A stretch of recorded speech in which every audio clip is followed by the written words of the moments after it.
Hello and a warmly welcome to a new Photoshop tutorial made by Photographish. Today I want to show you how to create a quite realistic looking sketch effect based on a normal photography like that one here. And the result of our today's tutorial will be like this.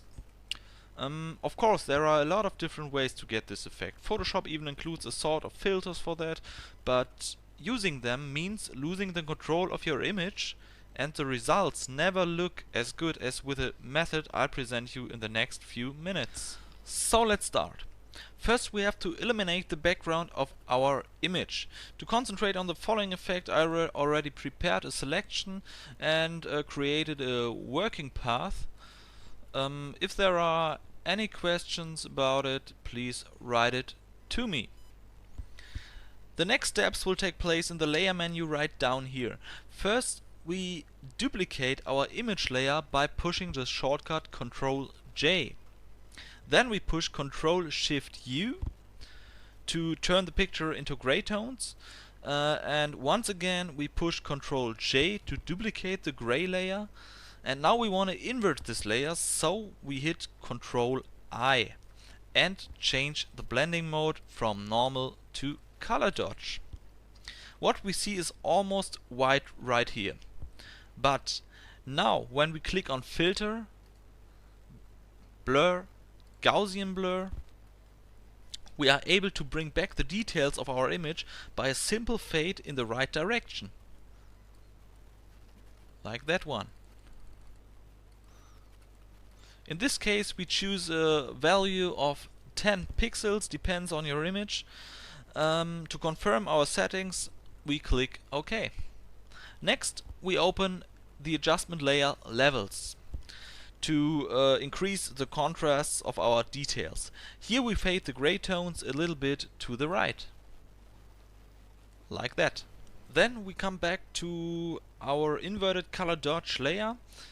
And exactly these settings give us a possibility to bring back the details by painting with a black brush tool over the image areas we want.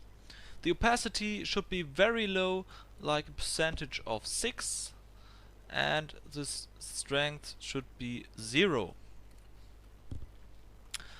And now we paint over the areas we want to bring back the details, like the eyes, the nose shadow, the lips, the clothing and the hair. Here you can see the advantage of a cropped image, so we don't have to take care about the edges while we paint. To bring back some structure on our skin, we decrease our opacity a little bit and paint over our skin areas like this. To brighten up some areas we just use white colors to brighten up the hair a little bit, to make it look a little bit more like a sketch. After that we are almost finished. Now we merge our two gray layers by pushing the shortcut Ctrl E, go on Filter, Sharpen, Unsharp Mask. And here we choose very high values like a strength of 122%, radius of 2 pixels and no threshold. And when we click OK, we see that the sketch effect improved a little bit. To go on, we open a hue and saturation layer and darken up the picture a little bit by a value of -5.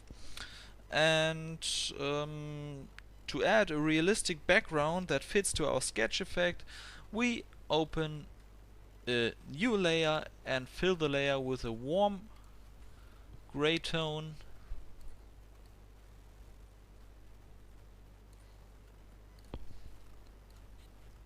Like this.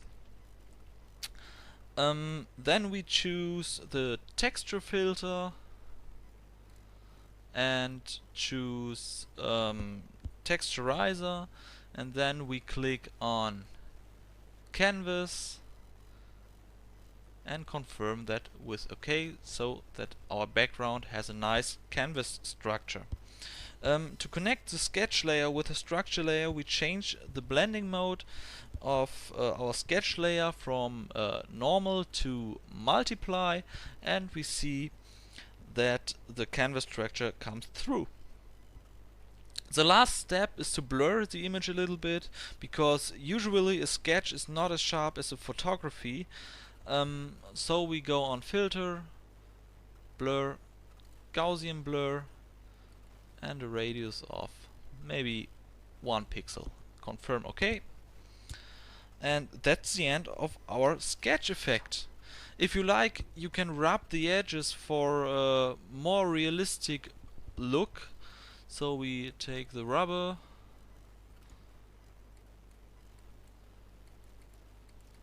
and rub the edges a little bit like a real sketch. In addition, it's pretty easy to make a colorized sketch. You only have to position the picture layer, you see here, over the sketch layer and change the blending mode to soft light and decrease the opacity until you like the result. And that's it. I hope you like this tutorial, and by the way, you find the links to my homepage and to my Facebook fan page in the video description, so click if you like. See you soon in the next tutorial. Your Photographish.